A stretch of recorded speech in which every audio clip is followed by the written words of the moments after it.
بسم الله الرحمن الرحيم. الحمد لله والصلاة والسلام على سيدنا محمد وعلى آله وأصحابه أجمعين. الحمد لله والصلاة والسلام على سيدنا محمد وعلى آله وأصحابه أجمعين. أما بعد فأعوذ بالله من الشيطان الرجيم. بسم الله الرحمن الرحيم. إن الله هو الرزاق ذو القوة المتين. وقال الله تعالى إن المبذرين كانوا إخوان الشياطين. وقال الله تعالى والذين إذا أنفقوا لم يسرفوا ولم يقتروا وكان بين ذلك قواما. صدق الله العظيم. اللهم صل على سيدنا محمد وعلى آل سيدنا محمد وبارك وسلم. اللهم صل على سيدنا محمد النبي الأمي وعلى آله وأصحابه وسلم. میرے معزز مسلمان بزرگوں، عزیز بھائیوں اور امت مسلمہ کی مقدس ماں اور بہنوں، اللہ تعالیٰ نے ہمیں زندگی دی ہے، اور یہ زندگی کی حقیقت اللہ کے نبی نے بتائی کہ یہ زندگی ایک سفر ہے۔ اللہ کریم نے ہمیں اس دنیا میں بھیجا ہے، اور آپ علیہ الصلوۃ والسلام نے ہمیں بات سمجھائی ہے کہ یہ دنیا ایک مسافر خانہ ہے۔ آپ سے بہتر کسی چیز کے بارے میں کون بتا سکتا ہے؟ اللہ تعالیٰ نے ہمیں دنیا میں بھیجا ہے تو پیارے نبی صلی اللہ علیہ وسلم نے بتلایا کہ یہ ایک سفر ہے، یہ زندگی ایک سفر ہے، یہ دنیا ایک مسافر خانہ ہے۔ اور اللہ کے رسول نے ہمیں بتایا ہے اس دنیا میں کامیاب انسان وہ ہے جو دنیا میں جائے، اس سفر سے اور واپسی ہو تو اللہ تعالیٰ اس سے راضی ہو۔ یہ اس دنیا کا کامیاب انسان، چاہے وہ غریب ہے، چاہے وہ بیمار ہے، چاہے وہ جھونپڑی میں رہتا ہے، چاہے وہ کوٹھی اور بنگلے میں رہتا ہے، جب اس کا اس زندگی کا سفر ختم ہو رہا ہو اور اس کا اللہ اس سے راضی ہے، یہ کامیاب انسان، یہ خوش نصیب آدمی۔ اللہ کرے ہمیں یہ سبق یاد ہو جائے تو بہت سارے زندگی کے فیصلے ٹھیک ہو جائیں،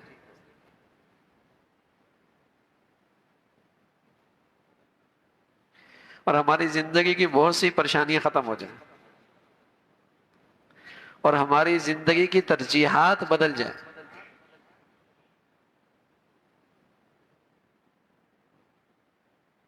ہماری زندگی کے فیصلے ٹھیک ہو جائیں، ہماری زندگی کی ترجیحات ٹھیک ہو جائیں، اور بہت ساری جو پریشانیاں ہم نے بنا رکھی ہیں وہ پریشانیاں ختم ہو جائیں۔ اگر یہ سبق یاد ہو جائے اور اللہ کے رسول کی بات پہ دل و جان سے ایمان یقین نصیب ہو جائے کہ آپ نے ہمیں بتایا ہے کہ زندگی کیا ہے، ایک سفر ہے، یہ دنیا کیا ہے، ایک مسافر خانہ ہے، اور اس کارخانے میں اور مسافر خانے میں اور زندگی میں وہ شخص کامیاب اور خوش نصیب ہے کہ جب یہ زندگی کا سفر ختم ہو رہا ہو تو اس کا اللہ اس سے راضی ہو۔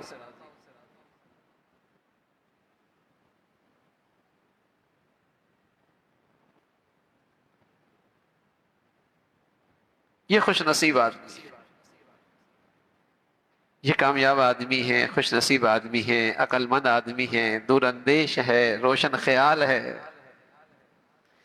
کہ اس نے اس سفر کا تھوڑا سا وقت ایسے گزارا کہ اپنے اللہ کو ناراض نہیں ہونے دیا۔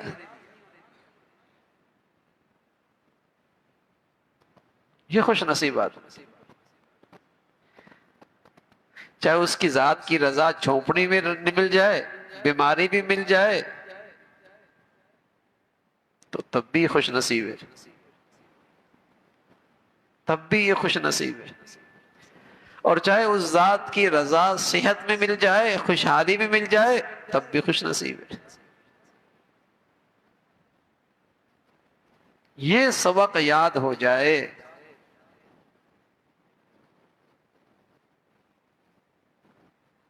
کہ اس دنیا کی سفر کی سب سے بڑی ترجیح اور سب سے بڑا اس سفر کا مقصد اللہ کی رضا کے ساتھ دنیا سے جانا ہے.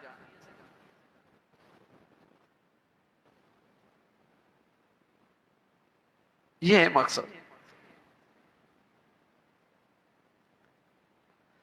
اب اس سفر میں ایک بڑی ضرورت ہے انسان کی، رزق، معاش، معیشت، ایک بڑی ضرورت ہے.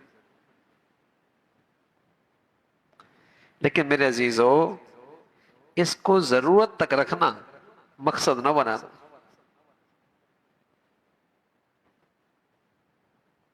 ضرورت تک رکھنا. ایک بچہ امتحان گاہ میں جاتا ہے اور اسے پیاس لگی ہوتی ہے، لیکن اس امتحان گاہ میں اس کا مقصد کیا ہوتا ہے؟ پانی پینا، پرچہ اچھا ہو جائے. اس کے ساتھ اس کی پیاس بھی بجھ جائے تو بہت اچھی بات ہے، اس کی ضرورت تھی، وہ پوری ہو گئی. لیکن اگر پیاسی ہی پرچہ اچھا ہو گیا تو کیا کہیں گے؟ بڑا کامیاب ہے، بڑا خوش نصیب ہے. یہی کہیں گے نا، بڑا کامیاب ہے، خوش نصیب ہے کہ امتحان گاہ میں گیا، پرچہ اچھا ہو جانا اس کا مقصد ہے. پیاس بھی لگی ہوئی ہے، پانی بھی مل جائے اچھا ہے، لیکن کیا خیال ہے پانی کے خیال میں اپنا پرچہ چھوڑ دے گا؟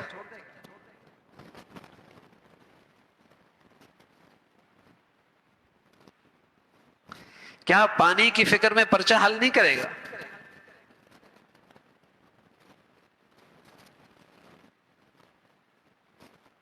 ہم اس مسافر خانے میں آئے، ہم اس امتحان گاہ میں آئے، اصل تو پرچہ ہے کہ ہمارا اللہ ہم سے راضی ہو جائے، اور ہماری ضرورت یہاں رزق بھی ہے، معاش بھی ہے. اللہ کی رضا کے ساتھ معاش مل جائے اور بھوک مٹ جائے اور بھوک پوری ہو جائے، بہت اچھی بات ہے. لیکن یہ بڑی کم عقلی ہوگی کہ اس معاش کی خاطر اللہ ہی کو ناراض کر دیں اور اس پرچے ہی میں فیل ہو جائے.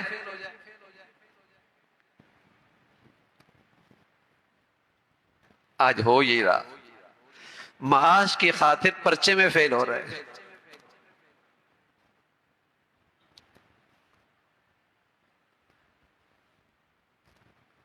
آج ہو یہ رہا، اپنے بچوں کا بھی پرچہ خراب کر رہے ہیں اس معاش کی خاطر، اپنی بچیوں کا بھی پرچہ خراب کر رہے ہیں اس معاش کی خاطر، اپنی زندگیاں بھی خراب کر رہے ہیں اس معاش کی خاطر.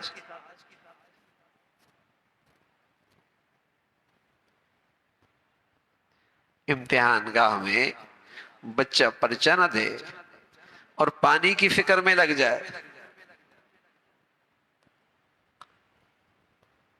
تو آپ ڈانٹیں گے نا بچے کو، برا بلا کہیں گے کہ پرچہ ہی نہیں تم نے دیا اس کی خاطر. اور اگر تھوڑی سی تکلیف برداشت کر لے اور پرچہ اچھا کر لے تو اس کو بھی مزہ آئے گا، آپ کو بھی خوشی ہوگی. پرچہ تو اچھا ہو گیا نا میاں، پانی تو پی لیں گے.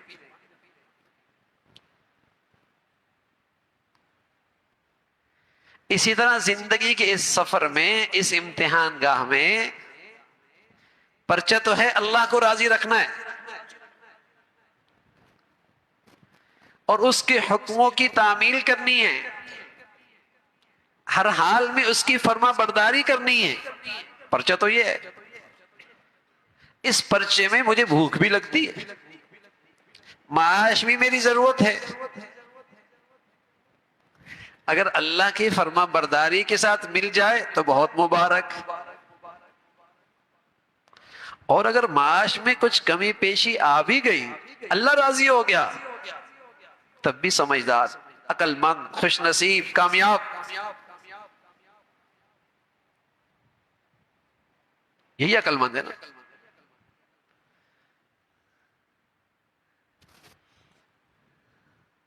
لیکن میرے عزیزو، اگر آج ہم اپنی زندگی کی ترجیحات دیکھیں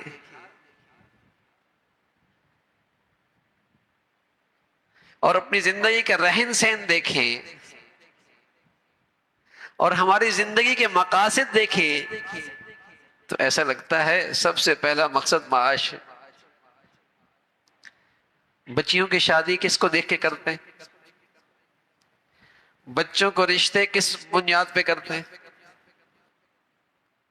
اپنے بچوں کی تعلیم کے فیصلے کس کو سامنے رکھ کے کرتے ہیں؟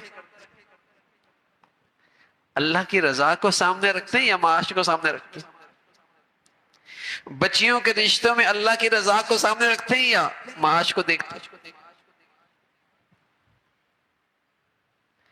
بچیوں کے فیصلے میں معاش کو دیکھتے ہیں یا اللہ کی رضا کو دیکھتے ہیں؟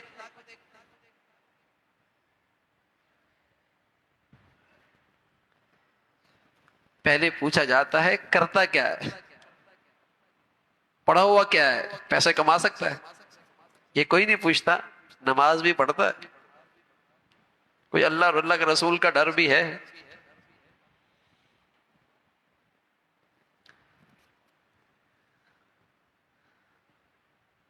یہ ترجیحات میں نہیں ہے نا،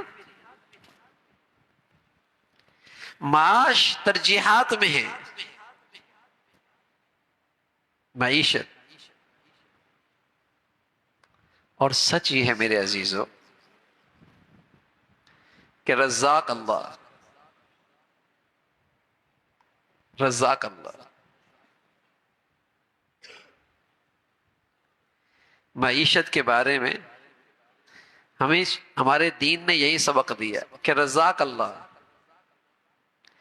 تم رزق اور معاش کے لیے اسباب تو اختیار کر سکتے ہو، محنت تو کر سکتے ہو، وسائل تو استعمال کر سکتے ہو، لیکن رزق حاصل ہو جانا یہ تمہارے اختیار میں نہیں۔ دو بھائی ہیں، ایک جیسی دکان کھلی ہے، ایک کے پاس بائر آتا ہے دوسرے کے پاس نہیں آتا، ایک کا مال بکتا ہے دوسرے کا نہیں بکتا، دونوں زمینیں ایک ساتھ ہیں، ایک کا پھل آتا ہے ایک کا بیج مر جاتا ہے، دونوں کے زمینیں قریب قریب ہیں، ایک کی زمین کا پھل پروان چڑھتا ہے دوسرے پر طوفان آ جاتا ہے۔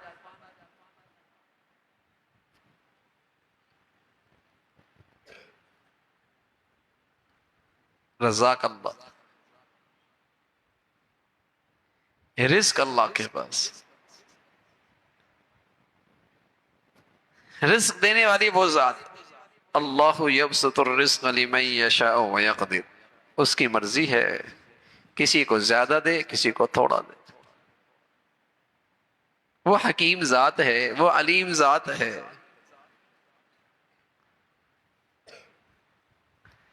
تم مناسب اور جائز طریقے سے اسباب اختیار کرو اور پھر جو نتیجہ آئے اس پہ راضی ہو جاؤ، لیکن آج انسان اس میں راضی نہیں، اس پہ راضی نہیں، اور جب راضی نہیں تو پریشان ہے معیشت کی وجہ سے، معاش کی وجہ سے پریشان۔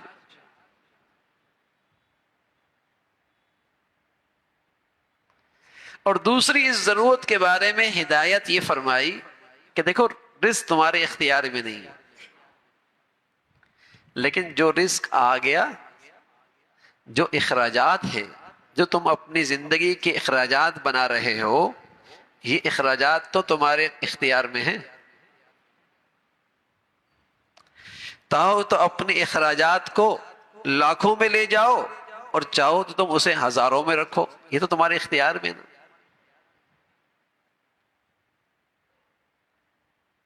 رزق تم تک پہنچ جائے یہ تمہارے اختیار میں نہیں، اخراجات کو قابو میں رکھنا ہے تمہارے اختیار میں ہے۔ کیا تم اس کو اختیار کر رہے ہو؟ جو چیز تمہارے قابو میں ہے اس کو تم قابو میں رکھ رہے ہو؟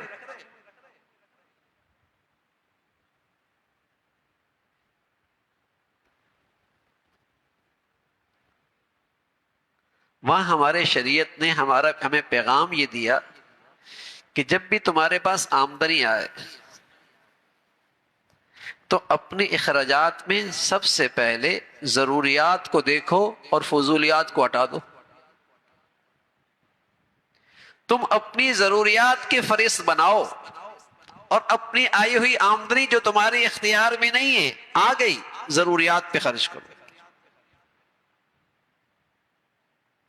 اور اللہ نے اگر اس میں اضافہ کر دیا تو ضروریات سے آگے تم اس کو آسائش میں خرچ کرو. آسائش کے بعد تم اسے اپنی آرائش میں خرچ کر لو. یہ سب جائز ہے. آسائش میں خرچ کر لو، آرائش میں خرچ کر لو. ضرورت تو یہ کہ میں دری پہ سو جاؤں، یہ ضرورت. لیکن میرے لیے آسائش میں گدا بچھا دیتا ہوں، کوئی بات نہیں. آرائش اس کے اوپر اچھا کپڑا بچھا دیتا ہوں، بالکل ٹھیک. آنے والی آمدنی سے سب سے پہلے اپنی ضروریات کو دیکھو، وہ پوری ہو رہی تو پھر آسائش کو دیکھ لو، آرائش کو دیکھ لو. بس اپنی آمدنی کو فضولیات سے بچاؤ. آسائش میں خرچ کر لو، آرائش میں خرچ کر لو، نمائش میں خرچ نہ کرو. ہماری تو ساری تقریبات نمائش کے لیے ہوتی. ہم جو 3 لاکھ کا جوڑا پہنتے ہیں کیا وہ آسائش کے لیے پڑتے ہیں؟ وہ تو مصیبت میں ہوتی ہے بیچاری. یہ جو 5 لاکھ کا جوڑا پہنتی ہے یہ کوئی آرائش کے لیے پہنتی ہے، یہ تو تکلیف میں ہوتی ہے. لیکن نمائش کرنی ہے نا.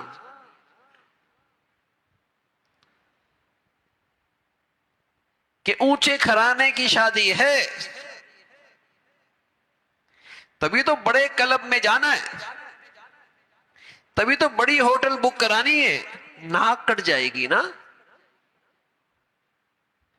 شریعت کہہ رہی ہے اپنی آمدنی کو ضروریات میں خرچ کر لو، آسائش میں خرچ کر لو، آرائش میں خرچ کر لو. نمائش میں کرنا حرام. لیکن آج مسلمان ضروریات کو بھی چھوڑتا ہے، آسائش کو بھی چھوڑتا ہے، آرائش کو بھی چھوڑتا ہے، خرچ کرتا ہے تو نمائش میں خرچ کرتا ہے. اس کا کارڈ دیکھیں نا ذرا. کیا وہ ضرورت ہے؟ کیا وہ آسائش ہے؟ کیا وہ آرائش ہے؟ سوائے ان نمائش کے اور کیا ہے؟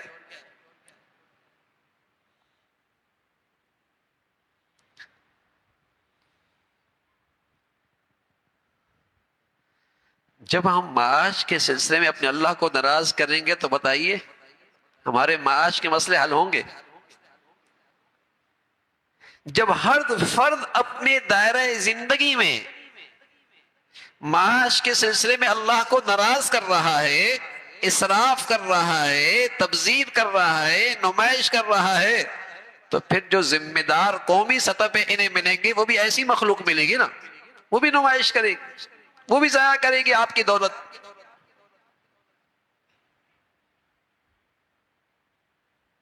میں اپنی چھوٹی سی حکومت میں کتنی نمائش کر رہا ہوتا ہوں. تو جس کے پاس بڑے اختیارات ہیں وہ اپنے دائرہ کار میں پیسہ ضائع کرے گا. اتنی سخت بات کی اللہ نے اپنے قرآن میں فرمایا ان المبذرین کانوا اخوان الشیاطین. جہاں پیسہ نہیں خرچ کرنا اور یہ وہاں پیسہ خرچ کر رہا ہے یہ تو شیطان کا بھائی ہے. کہ اللہ کی طرف سے ملا ہوا رزق کے ساتھ ایسی نہ قدری، اس مال کی ایسی نہ قدری، یہ شیطان کا بھائی ہے. جہاں خرچ نہیں کرنا اور یہ خرچ کر رہا، شیطان کا بھائی. اور جہاں خرچ کرنا ہے لیکن خرچ اتنا کرنا ہے کہ اس سے زیادہ کر رہا، یہ اسراف. اس سے بھی رزق میں برکت نہیں رہتی، معاش میں برکت نہیں رہتی.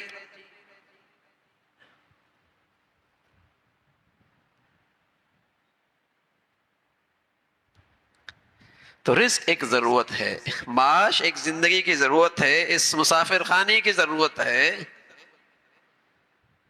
لیکن اس میں شریعت نے پہلا سبق یہ دیا کہ دیکھو آمدنی تمہارے اختیار میں نہیں ہے لیکن خرچ کرنا تمہارے اختیار میں. اس کو قابو میں رکھو نا.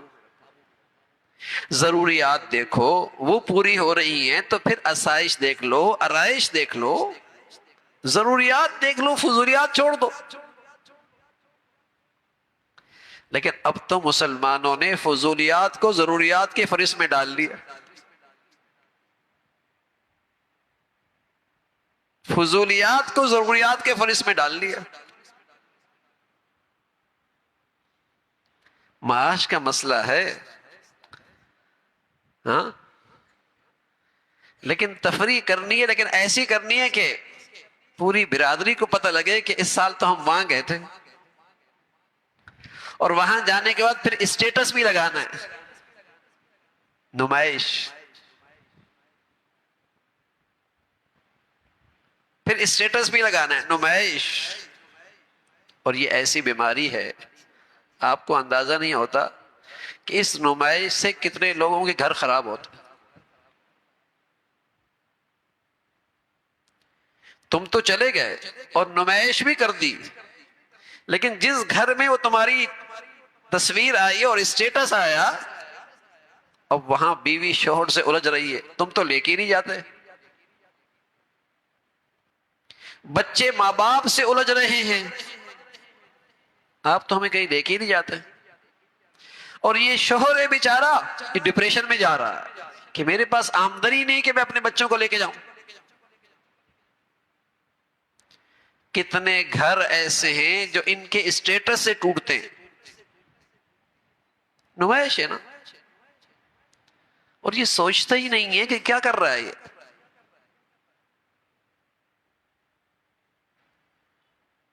اور اس کا معاشرے میں کتنا غلط اثر پڑ رہا ہے۔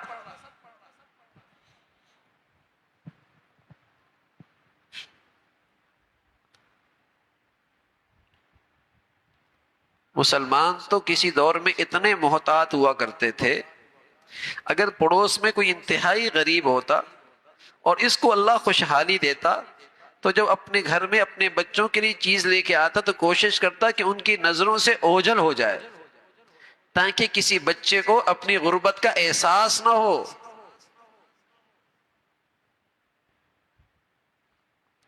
تاکہ کسی کو اپنی غربت کا احساس نہ ہو۔ اتنا مسلمان احتیاط کرتا تھا۔ بس اگر دو بھائی ہوتے تھے، ایک کے پاس پیسہ ایک کے پاس نہیں ہے، تو اپنے گھر کو بنانے میں اس لیے احتیاط کرتا تھا کہ دوسرے بھائی کے بچے کیا محسوس کریں گے۔ لیکن اب تو ہم خود ڈپریشن میں ڈالتے ہیں اسٹیٹس لگا کر۔ تو یہ نمائش جس نے آج رزق سے، معاش سے برکت ختم کر دی، صرف نمائش۔ جائز تفریح ہے، جائز ہے، لیکن اگر آپ اس تفریح کو اسٹیٹس بنا لیں، جانا ہے تو وہاں جانا ہے، کیونکہ اس سال پچھلے سال تو وہاں گئے تھے نا، اب کیا مطلب وہیں تھوڑی جائیں گے۔ ہمارے اسٹیٹس کے لوگ تو وہاں جا رہے ہیں نا، تو ہم نے بھی وہیں جانا ہے۔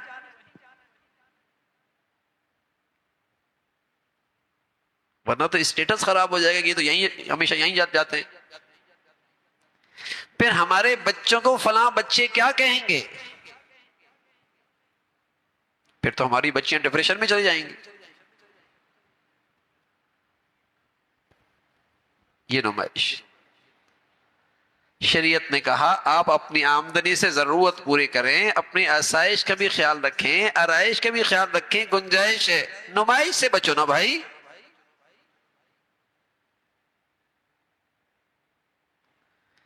ہماری آمدنیوں کا بڑا حصہ تو نمائش کے لیے مخصوص ہے نا۔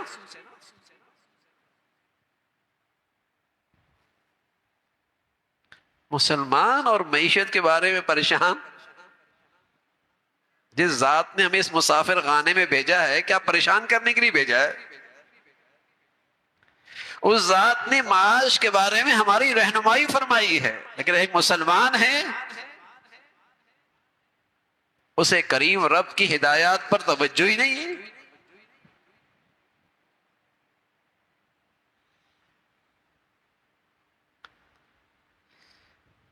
کوئی اپنی آمدنی میں ضروریات کو سامنے رکھے، آسائش کو سامنے رکھے، آرائش کو دیکھو، آسائش بھی جائز، آرائش بھی جائز۔ گاڑی کی ضرورت کیا؟ انجن ہو، چار پہیے ہو، ایک کرسی بیٹھنے کے لیے ہو، سیٹ ہو، یہ تو ضرورت ہے نا گاڑی کی۔ لیکن شریعت نے یہ نہیں کہا، اس کا اچھی سیٹیں لگا لو، اچھا چھت بنا لو، اچھی باڈی بنا لو، تاکہ تمہیں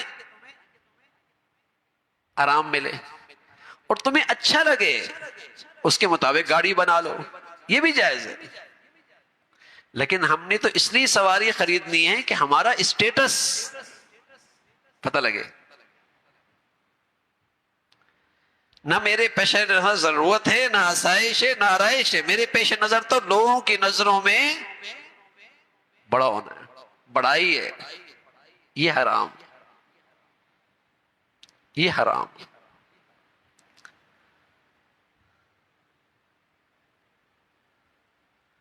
تو آمدنی تو اختیار میں نہیں ہے بھائی، آمدنی کے اسباب اختیار میں ہیں، محنت اختیار میں ہے، وسائل اختیار میں ہیں، اسے جائز طریقے سے کرو۔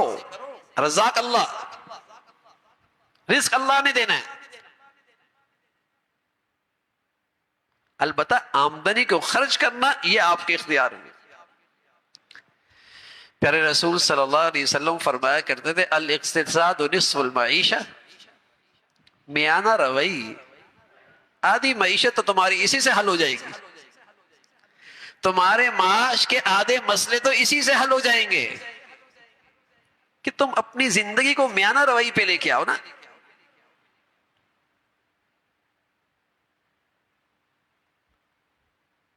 اگر آج خاندان بھر میں، فرد میں، خاندان میں اسراف ہے، تو آج قومی اداروں کے اندر دیکھیے کیسے پیسوں کا ضیاع ہے، کیسا پیسوں کا ضیاع ہے۔ اللہ بان الحافظ، اتنی نااہلی ہے۔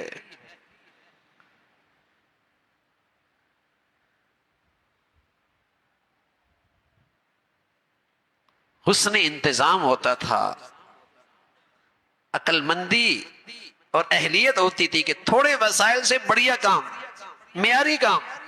ایسی بد انتظامی ہے، ایسی نااہلی ہے کہ پیسہ، دولت پانی کی طرف بہہ رہا ہے، نتیجہ کچھ بھی نہیں۔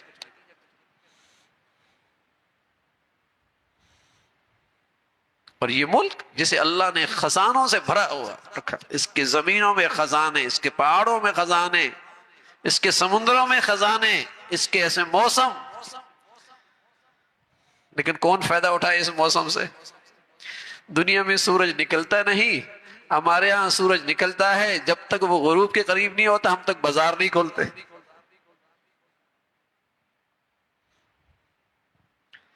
دنیا ہے جلدی اٹھتی ہے، جلدی سوتی ہے، ہم دیر سے اٹھتے ہیں، دیر سے اٹھتے ہیں، دیر سے سوتے ہیں، دیر سے اٹھتے ہیں، الٹی گنگا بہتی ہے۔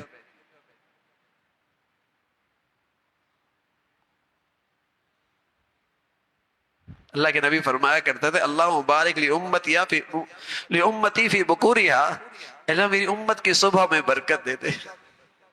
اور اس کی صبح ہوتی بیچاری زہر کے بعد، اس کے دفتر، اس کے دکانیں، اس کے بازار کھلتی 3 بجے۔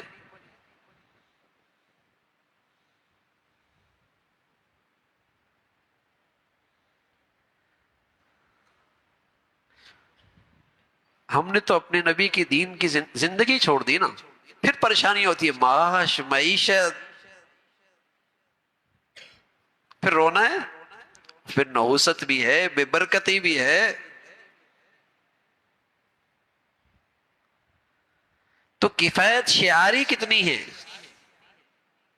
زندگی میں سادگی کتنی ہے،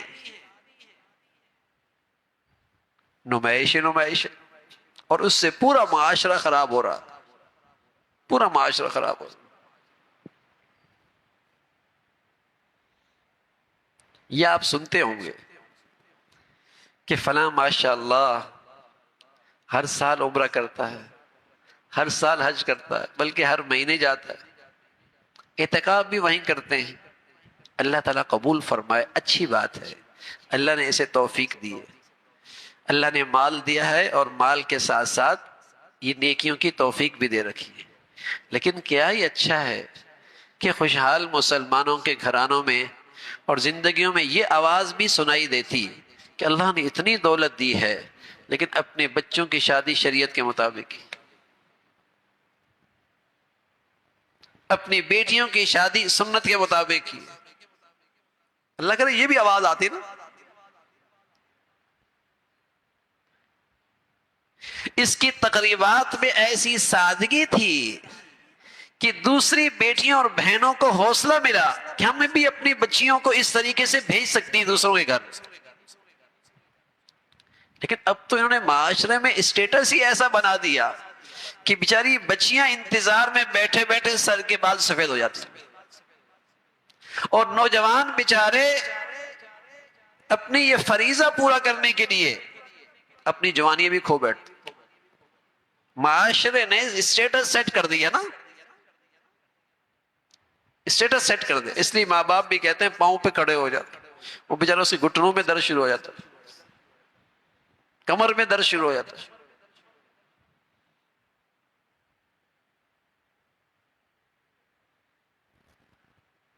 یہ اس نمائش کا نتیجہ ہے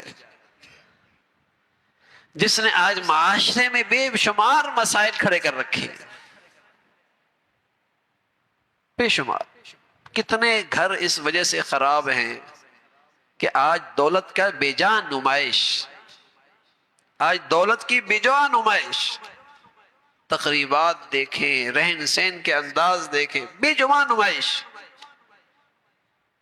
میاں اپنی ضرورت پوری کرو، اپنے لیے آسائش کا انتظام کرو، اپنے لیے آرائش کا انتظام کرو، نمائش کیوں کر رہے ہو؟ لیکن ان کے دل کو تسکین ہی ملتی ہے تب جب لوگوں کی زبان سے تعریفیں سنیں، ان کو مزہ ہی اسی میں آتا ہے۔ یہ حرام ہے، یہ حرام ہے۔ تو معیشت اس زندگی کی سفر کی ضرورت ہے، لیکن اللہ کے دین میں یہ پیغام ہے کہ دیکھو آمدنی تمہارے اختیار میں نہیں، خرچ تمہارے اختیار میں ہے۔ اگر شریعت کا اس میں لحاظ رکھا تو تمہارا معاش کا مسئلہ آسانی سے حل ہو جائے گا، تمہیں معاش کے لحاظ سے پریشانی نہیں ہوگی۔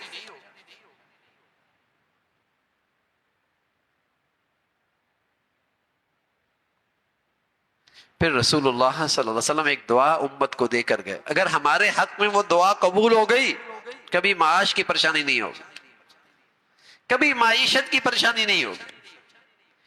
آپ فرمایا کرتے تھے اللہم قنعنی بما رزقتنی، اللہ جو بھی آپ نے مجھے دے دیا نا، وہ تو آپ حکیم ہیں اور آپ علیم ہیں اور آپ رحیم ہیں، جو آپ نے میرے لیے طے کیا اور اس ہے آپ کے اختیار میں، جو مجھے آپ نے آمدنی دے دی، رزق دے دیا، اللہ مجھے اس پہ قناعت نصیب فرما دے، میری اندر کی ہوس مٹا دے، اندر کی بھوک مٹا دے، اندر کا فقر مٹا دے، اللہ مجھے اس پہ قناعت نصیب فرما دے۔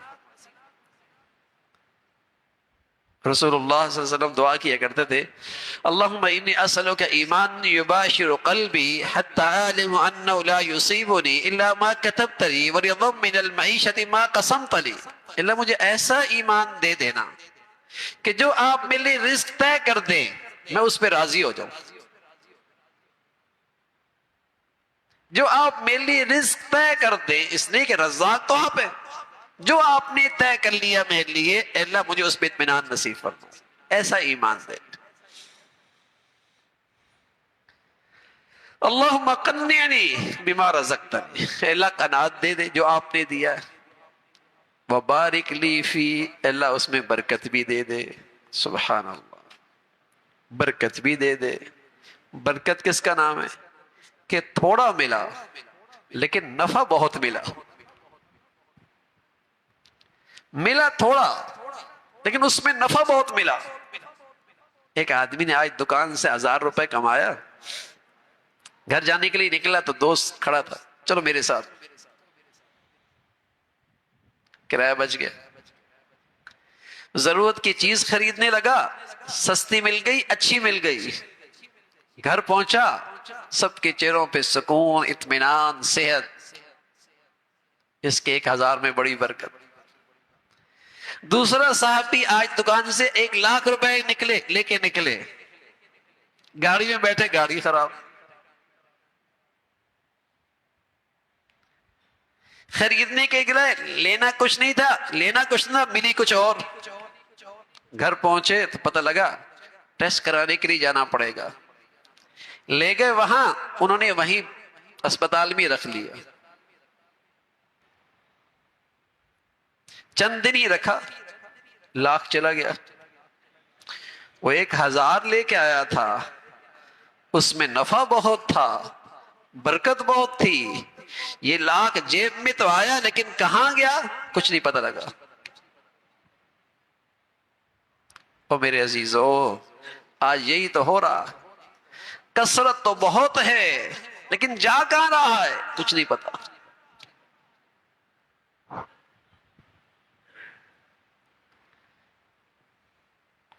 نہ صحت میں برکت رہی، نہ گھر میں، نہ باہر، چلا جاتا۔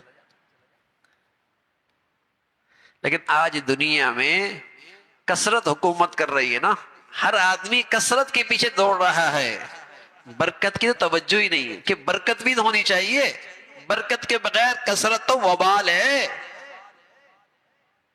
اسپتالوں میں رکھے گی، عدالتوں میں رکھے گی، وکیلوں کے پاس رکھے گی، مصیبت میں ڈالے گی، اگر کثرت بغیر برکت کے آئی تو۔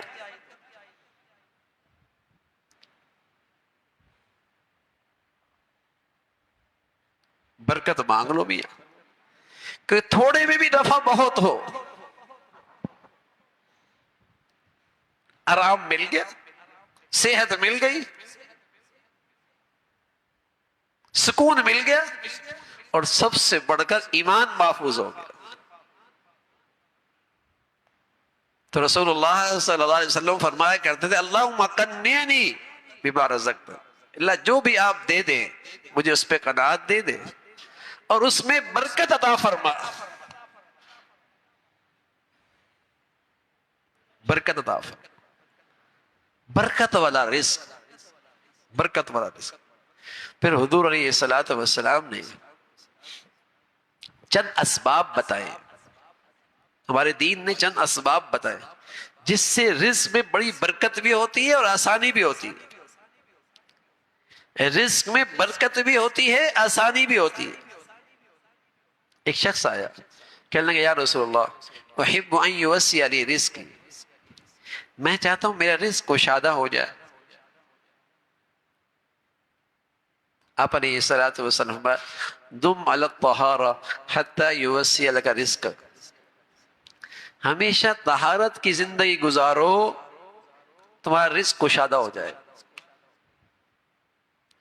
جسم کے لحاظ سے بھی باوضو اور طہارت کے ساتھ رہا کرو، اور اپنی زندگی کو گناہوں کی نجاست سے بھی دور رکھو، تمہیں رزق کی تنگی نہیں آئی۔ دم علی الطہارہ حتی یوسع لک رزقک۔ اچھا، نبی کی بات تجربے کی بات نہیں ہوتی کہ تجربہ ہے، کہ تجربہ غلط بھی ہو سکتا ہے، نبی کی بات وہ ہوتی ہے جو انہیں اللہ بتاتا ہے، جو وہی ہوتی ہے، جہاں تجربہ نہیں ہے کہ غلط بھی ہو سکتا ہے، جس کا نتیجہ 100% یقینی ہے۔ وہ میرے عزیزو، 2 دکانیں بنا لو تو کثرت ہو سکتی ہے، 2 فیکٹریاں لگاؤ تو آمدنی میں کثرت ہو سکتی ہے، 2 کارخانے لگا دو تو آمدنی میں کثرت ہو سکتی ہے، اور خواری اور محنت بھی بڑھ سکتی ہے، برکت ضروری نہیں ہے، برکت ضروری نہیں ہے، لیکن جو اللہ کے نبی بتا رہے دم علی الطہارہ حتی یوسع لک رزقک، طہارت کی زندگی گزارو، باوضو رہا کرو، گناہوں کی نجاست سے پاک رہا کرو، حتی یوسع لک رزقک، تمہارا رزق کشادہ ہو جائے، رزق کی تنگی نہیں ہوگی۔ پھر فرمایا وَيُرْبِ الصَّدَقَاتِ، صدقات دو گے تمہارا رزق بڑھ جائے گا۔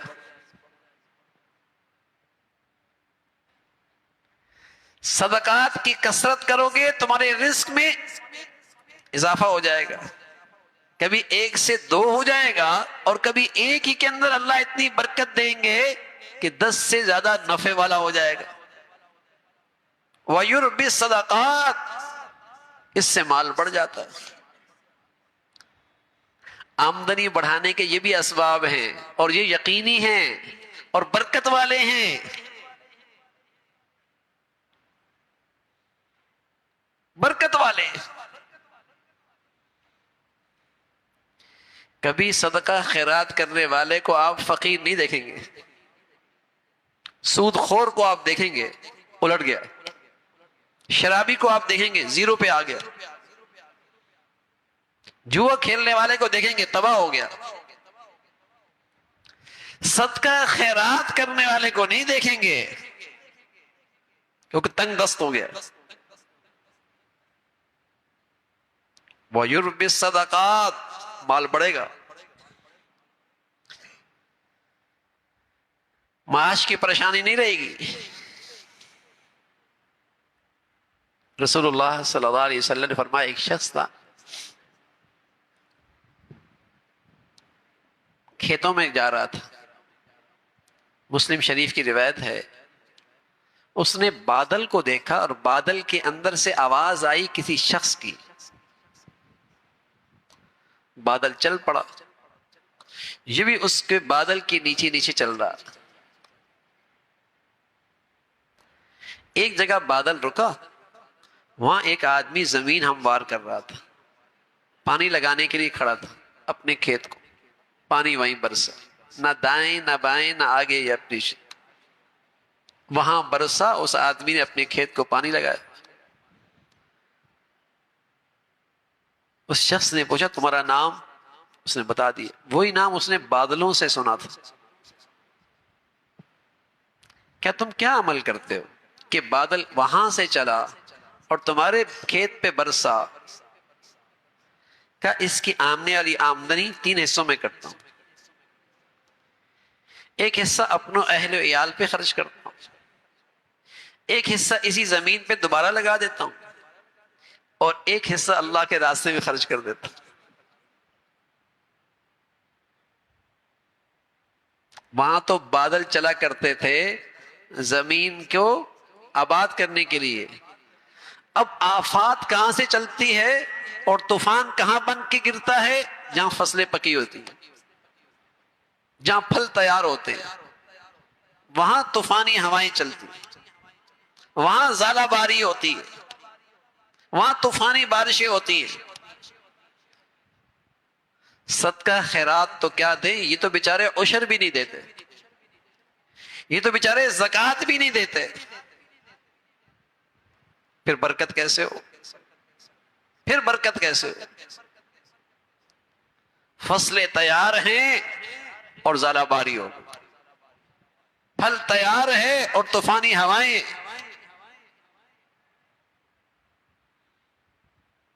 رزاق تو اللہ ہے، جب کھلی اس کی نافرمانی ہوگی تو پھر رزق کیسے آئے گا؟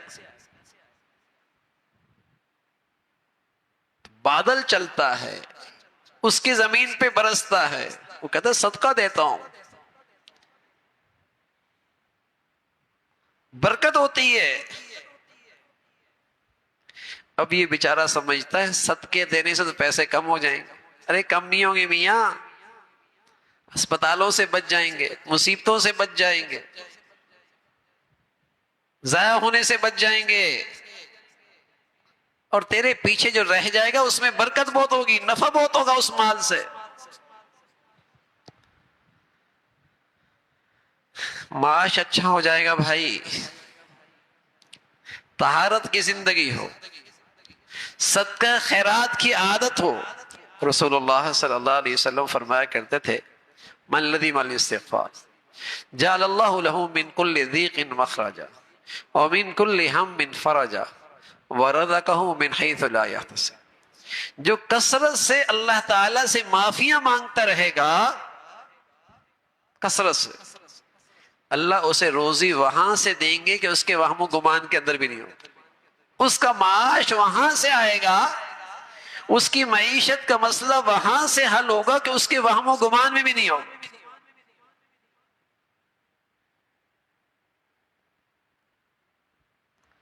ہم سمجھتے ہیں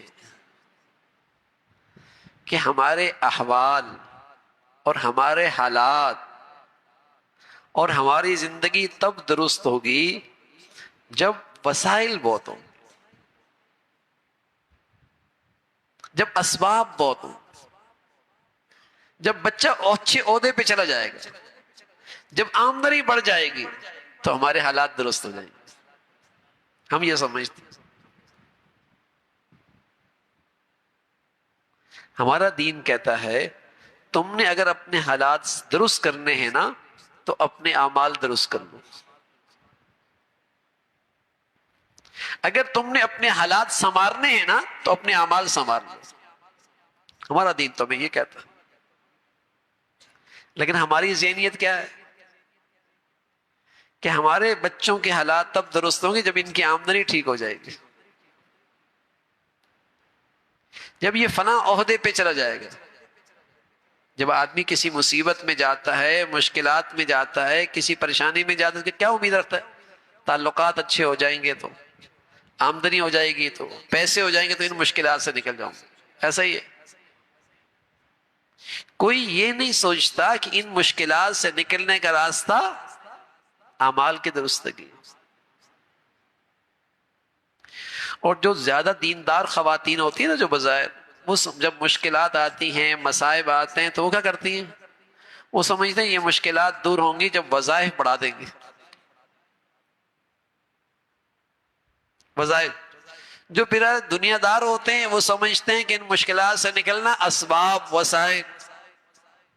اور جو کوئی اللہ کا رسول کا تھوڑا بہت نام لیتی ہیں وہ سمجھتی ہیں اس کا حل کیا ہے؟ وظائف. اعمال کوئی نہیں درست کرتا کہ میاں زبان کو قابو میں لے آؤ، اخلاق درست کر لو، اپنی معاشرت ٹھیک کر لو، معاملات ٹھیک کر لو. احوال درست کر لو گے تو احوال درست ہو جائیں گے. ادھر ذہنیت نہیں جاتی. کوئی ظاہری مادی اسباب و وسائل دیکھتا ہے، کوئی وظائف دیکھتا ہے. اعمال کوئی نہیں درست کرتا. اور پیارے رسول صلی اللہ علیہ وسلم فرمایا کرتے تھے تمہارے معاش کا مسئلہ حل ہو جائے گا. وَرَزَقَهُم مِّنْ حَيْثُ لَا يَحْتَسِبُ. اگر تم کثرت سے اللہ تعالی سے اپنی خطاؤں پہ معافیاں مانگو گے، اللہ تمہارے معاش کا مسئلہ حل کر دے گا. چلو جو اللہ اور اللہ کے رسول کو نہیں مانتے انہیں تو یہ بات سمجھ میں نہیں آتی کہ معاش کا تعلق معافی سے کیا ہے. انہیں تو یہ بات سمجھ میں نہیں آتی. لیکن بدقسمتی ہے آج مسلمان جو اپنے نبی پر ایمان بھی رکھتا ہے، اعتماد بھی رکھتا ہے، سچا بھی مانتا ہے، وہ بھی دل سے اس بات کو ماننے کے لیے تیار نہیں ہے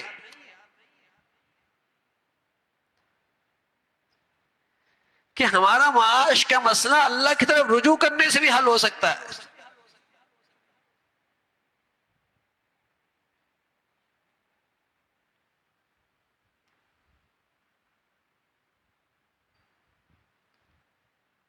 طہارت کی زندگی، صدقہ خیرات کی کثرت، اپنی خطاؤں پہ معافی. حسن بصری رحمت اللہ علیہ تھے، حضرت کی خدمت میں ایک شخص آیا، حضرت نرینہ اولاد نہیں ہے، کوئی عمل بتائیں. فرمایا اللہ تعالیٰ سے معافی مانگو.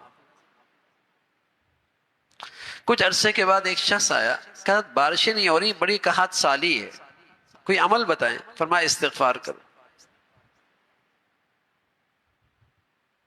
کچھ عرصے کے بعد ایک شخص نے کہا حضرت رزق کی بڑی پریشانی ہے، معاش کا بڑا مسئلہ ہے. فرمایا کثرت سے استغفار کرو. پاس بیٹھنے والوں نے کہا حضرت مختلف لوگوں نے اپنی پریشانیوں کا اظہار کیا، مشکلات کا تذکرہ کیا، آپ نے سب کو ایک ہی بات کہی استغفار کرو.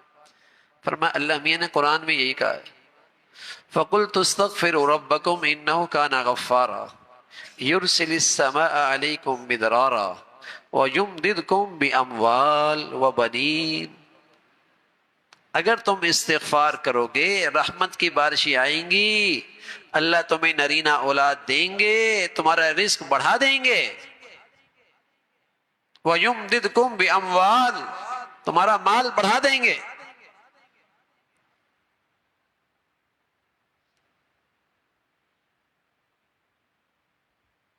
یہ اسباب رزق ہیں،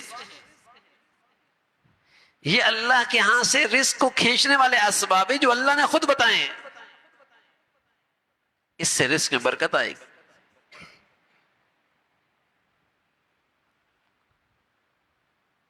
تو رزاق اللہ ہے بھائی، رزاق اللہ، اور رزق میرے اور آپ کے اختیار میں نہیں، اسباب اختیار کرنا، وسائل اختیار کرنا، محنت اختیار کرنا اختیار میں، آمدنی آ جائے یہ اختیار میں نہیں۔ لیکن ہمارا دین کہتا ہے جو آمدنی آ جائے اس آمدنی کو خرچ کرنا یہ تمہارے اختیار میں ہے، اس کے حدود ہیں، ان حدود کا لحاظ رکھو گے تو تمہیں معاش کا مسئلہ کبھی درپیش نہیں آئے، کبھی پریشانی نہیں ہوگی۔ اور وہ یہ کہ ضروریات کو دیکھو، آسائش کو دیکھو، آرائش کو دیکھو، فضولیات سے بچو۔ اپنا پیسہ اپنی آمدنی کو نمائش میں خرچ نہ کرو، اس سے تمہارے رزق سے برکت چلی جائے گی، اس سے تمہارا معاش، اس کی برکت ختم ہو جائے گی۔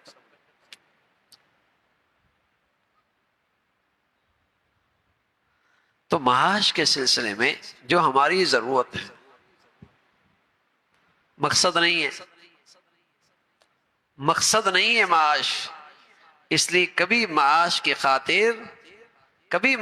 خاطر اپنا دین نہ خراب کریں، اپنے بچوں کا ایمان خطرے میں نہ ڈالیں، اپنی بچیوں کی زندگی خطرے میں نہ ڈالیں۔ وہ زندگی کا پہلا مقصد نہیں ہے، اس زندگی کی ترجیح نہیں ہے، ضرورت ہے، اور وہ ضرورت آسانی سے پوری ہو، عزت کے ساتھ ملے، اس میں برکت ہو، اس کے لیے شریعت نے آپ کی رہنمائی کی، شریعت نے اس کے لیے ضابطے بتائیں، اعمال بتائیں کہ تمہاری وہ ضرورت آسانی سے پوری ہوگی، عزت کے ساتھ پوری ہوگی، اور برکت والی روزی ہوگی، اس میں برکت بہت ہوگی۔ ان اسباب کو اختیار کرو۔ یعنی وہ روزی بھی کس کام کی بھائی کہ چوکیداری ساری زندگی کی، نفع کچھ بھی نہیں اٹھایا، اور اتنا گھاٹا اٹھایا کہ دنیا سے جا رہا ہے اور ایمان بھی دے کے جا رہا ہے۔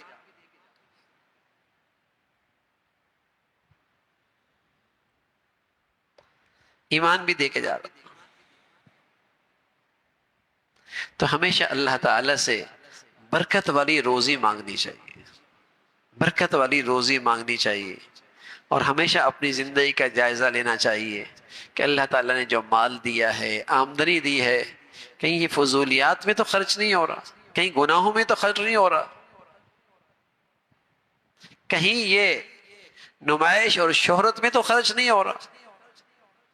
حضور علیہ الصلوۃ والسلام فرمایا کرتے تھے میری امت کا سب سے بڑا فتنہ مال ہے، لیکن فرمایا نعم المال للرجل الصالح، وہ مال بہت اچھا ہے جو کسی نیک آدمی کے ہاتھ میں ہو۔ فرمایا لکل امت فتنہ وفتنۃ امتی المال، ہر امت کا کوئی نہ کوئی فتنہ آزمائش ہوتی ہے، میری امت کی آزمائش مال ہے،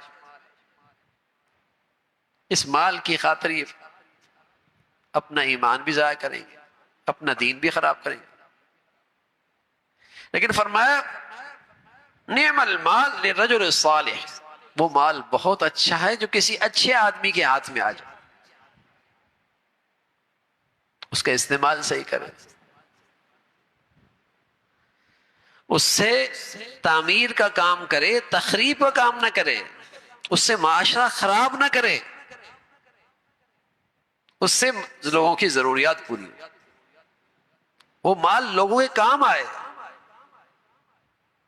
اب اللہ نے مال دیا ہوا ہے لیکن اس انداز سے اس کی نمائش ہوتی ہے کہ معاشرے کے لیے مسائل کھڑا کر دیتے۔